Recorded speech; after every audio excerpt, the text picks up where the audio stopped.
Si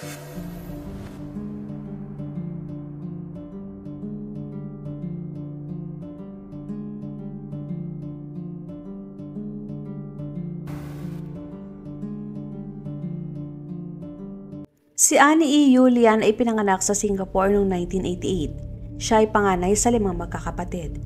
2 lalaki ang mga sumunod sa kanya na sina Joel at Aaron, at magkasunod ulit ng 2 pang mga babae na sina Shirley at Sharon. Si Annie ay may kakulangan sa pag-iisip na siyang nagpapahirap sa kanya, pero ganun pa man sinikap niya na mamuhay ng mag-isa. Nung siya ay nasa 13 years old pa lamang, ang kanyang ina ay nagbukas ng isang shop ng mga damit. At doon niya nakilala ang 17 years old na si Tan Hui Zhen o Tanya. Naging magkaibigan silang dalawa dahil naging clerk si Tanya sa shop ng kanyang ina. Lumaking malungkot si Tanya dahil siya ay nakaranas ng pang-abuso mula sa kanyang ama, kapatid na lalaki at dating boyfriend. Si Tanya ay hanggang 3rd year high school lamang at madalas niyang sinasaktan ang sarili. Marahil dahil na rin yun sa kanyang mga naranasang pang-abuso simula bata pa. At sa isang punto, si Tanya ay na-diagnose na may severe depression at mild borderline personality disorder. Taong 2011 ay nag-asawa si Tanya at simula noon ay naputol na rin ang kanilang ugnayan ni Annie at muli lang silang nag-uusap noong 2013.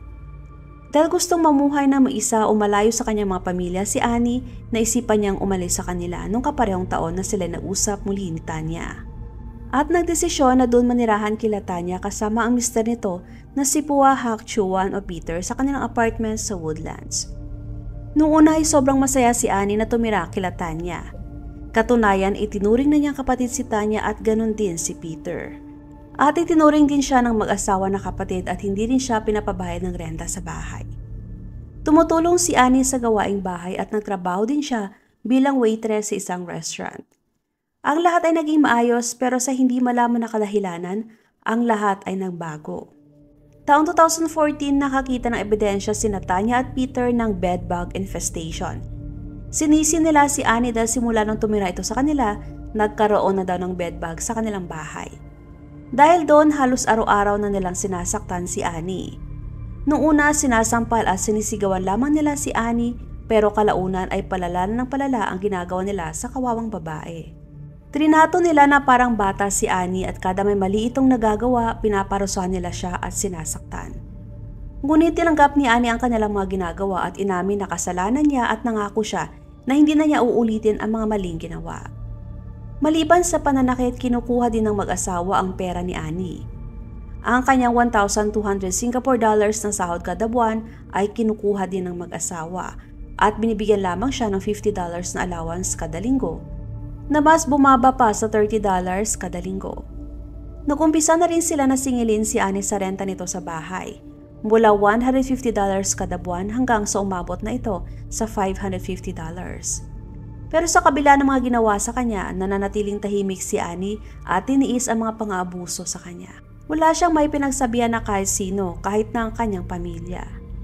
Habang tumatagal ay naging mahina si Annie, nagkaroon na siya ng maraming paltos, pasa at ilang fracture sa kanyang ribs at spine. Dahil sa matinding pang-aabuso sa kanya, nahirapan na siya minsan na huminga, maglakad o tumayo. Noong napansin ng mag-asawa na nanghihina na si Annie, nagdesisyon sila na hayaan muna siyang magpagaling. Katunayan ay minomonitor din nila ang kanyang pulso at heart rate. Pero makalipas ang 2 araw, muli na naman nilang inabuso si Annie. Kahit na walang plano si Annie na sabihin sa iba ang nangyayari sa kanya, napansin naman ng mga nakapalibot sa kanya na may mali. Dahil nakikita ng mga katrabaho niya sa restaurant na may mga pasasya sa buong niyang katawan, mga kamay, mukha at leeg. Napansin din ng mga kapitbahay nila ang pasa ni Annie pero sinabi niya na nahulog lamang siya o di naman kaya ay nabangga sa matigas na bagay. May isang kapitbahay sila na nagdududa na maaring sinasaktan si Annie ng mag-asawa. Ngunit wala siyang lakas ng loob na magsumbong sa mga pulis dahil wala naman siyang matibay na ebidensya. Noong lumabas na ang kaso, ang mga kasamahan ni Annie ay pinagbawalan ng mga pulis na ibahagi sa media ang detalye ng pang-aabuso. Gayunpaman sa record ng korte isiniwalat na madalas na nakikita si Annie na tinatakpan ng kanyang mga sugat sa pamamagitan ng pagsuot ng sombrero, nakalugay ang buhok at naglalagay ng makapal na concealer. Pero kahit na ano pa man ang kanyang gawin, hindi lahat ng kanyang mga sugat at pasa ang natatakpan o kaya niyang itago. Nakakadurog sa puso na kahit nakikita na ng mga tao wala silang ginawa para tulungan ang nakakaawang babae. Ang pang-aabuso kay Annie ay tumagal ng halos 9 na buwan at dumating na sa puntong hindi na niya kinaya. Sinisisi niya ang kanyang sarili at inisip na wala siyang silbi at yun ang nakikita niyang rason kung bakit siya inaabuso. Noong April 12, 2015 habang lumalala ang nararamdaman, kumuha siya ng gunting at nilaslas ang kanyang pulso. Mabuti na lamang at naabutan siya ni Tanya na sinigawan pa siya na bumalik ito sa kanyang kwarto. Ni hindi man lang niya tinulungan si Annie o humingi ng paumanhin sa kanilang ginawa. Kinagabihan ng kaparehong araw ang mag-asawa ay umuwi mula sa kanilang mga trabaho. Naabutan nila si Annie na sobrang matamlay at nakahiga na basang-basa ng sarili niyang ihi. Pinagalitan pa nila si Annie at sinabi na sinadya niyang umihi sa sahig para makuha ang kanilang atensyon. At para madisiplina siya, muli na naman nilang sinaktan si Annie. Nagmakaawa na si Annie na tigilan na ang pananakit sa kanya pero paulit-ulit pa rin si Tanya sa pagsuntok, sa bunot at pagtadyak sa kanya. Samantalang si Peter naman ay hinampas ng malaking basurahan si Annie ng makailang beses. Sobrang ginawa nila kay Annie na hindi na kinaya ng kanyang katawan. At nung gabi ding yon namatay si Annie dahil sa mga tinamong sugat at sobrang pangabuso. Nung nalaman ni Tanya na pumanaw na si Annie, nagsinungaling pa siya sa kapatid na lalaki ni Annie sa telepono. Sinabi niya na nagpakamatay si Annie pero tumawag na siya ng mga pulis. Nung una ay nagsinungaling pa si Tanya at Peter sa mga pulis. Ayon sa kanila, napakamalamya ni Annie at madalas nasaktan ang sarili. Pero kalaunan na inamin din nila na sinasaktan nila si Annie matapos lumabas ang resulta ng forensic examination. Kaagad na inaresto ang mag-asawa at kinasuhan ng murder sa korte pagkalipas ng 2 araw. Sa forensic report na iprinisinta sa korte, nakita na nagkaroon ng matinding pinsala sa katawan ni Annie. Ang kanyang puwetan ay halos puno na ng mga paltos na may lapad pa na halos 7.5 cm. Na kinakailangan pa niyang gumamit ng napkin para lamang hindi pumunta sa kanyang damit ang mga dugo mula sa mga pumutok na paltos. Sumabog din ang kanyang tiyan, nabali ang kanyang spine at 12 sa kanyang mga ribs ang nabali. Ang sanhi ng kanyang pagkamatay ay acute fat embolism na umapekto sa kanyang baga kaya nahirapan siyang huminga. O di naman kaya dahil sa matinding puwersa sa kanyang baga kaya nahirapan din ang kanyang puso dahil yon sa matinding pagpalo sa kanya. Naghiwalay ang kanyang balat, taba at mga layer ng kalamnan at nasira ang subcutaneous fat at tumago sa kanyang dugo at baga na siya nagpapahina sa kakayahan ng mga dugo na magdala ng oxygen sa kanyang baga. Kaya sa madaling salita, si Annie ay namatay dahil sa heart at lung failure. Noong November 27, 2017, nag-umpisa ang trial ng mag-asawa. Sa investigasyon ay nakita na walang balak na patayin ng mag-asawa si Annie. Kaya ang kaso ay binabaan sa inflicting serious hurt with a weapon imbis na murder. Si Tanya ay nag-plead guilty sa inflicting serious hurt with a weapon at 2 counts ng causing grievous hurt.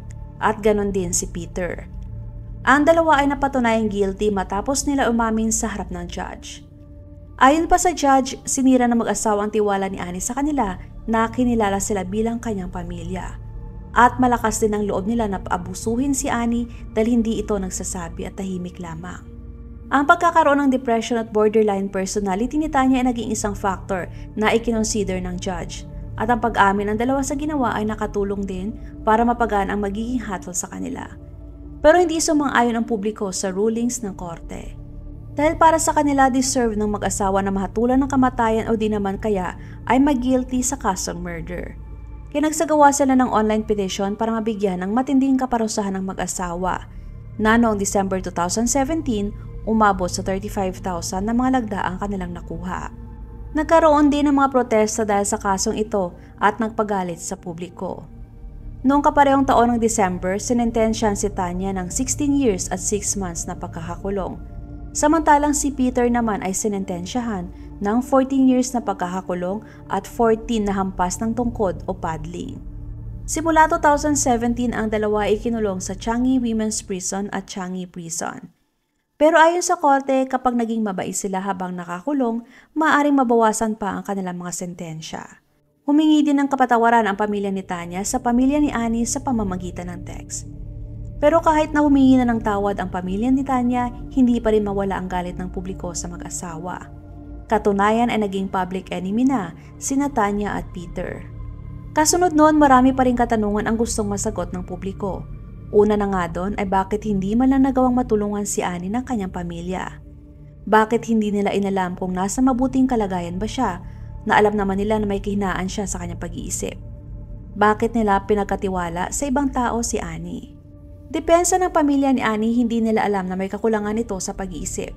Dahil kung alam daw nila, edi sana nila ito hinayaang makaalis. Inalagaan at pinotektahan daw sana nila si Annie. Dagdag pa nila na gusto na maging malaya ni Annie at mamuhay na malayo sa kanyang pamilya, kaya hinayaan na lamang nila ang kanyang kagustuhan. Katunayan ay binalaan pa daw nila si Annie na huwag magtiwala kay Tanya pero hindi siya nakinig. Dahil pakiramdam niya, lagi nakasuporta si Tanya sa kanya. Pero kahit na humingi na ng kapatawaran ang pamilya ni Tanya sa kanila, hindi pa rin daw nila mapapatawad ang ginawa nito kay Annie. Humiling din sila sa publiko at sa mga media na huwag na silang tawagin na mga pabayang pamilya dahil mas lalo lang silang nasasaktan habang nagdadalamhati. Isa ito sa mga hindi makalimutang kaso na nangyari sa Singapore, lalo pa at sobrang mababa ang hatol sa mga suspects. Please support po my second channel na Usaping Krimen. Salitan ang pag-upload ko sa kada channel, kaya kung gusto niyo na makapanood ng crime story araw-araw, maaari lamang po na i-check ang bawat channel para sa mga panibagong videos. Maraming salamat! Shout out kay Layahona Mamaklay ng Ilocos Norte. Maraming salamat! Huwag mag-atubiling ibahagi inyong mga saloobin at komento. And please huwag kalimutang mag-like and subscribe sa aking channel kung hindi mo pa nagagawa. Magkita-kita tayo ulit sa aking susunod na video. Maraming salamat!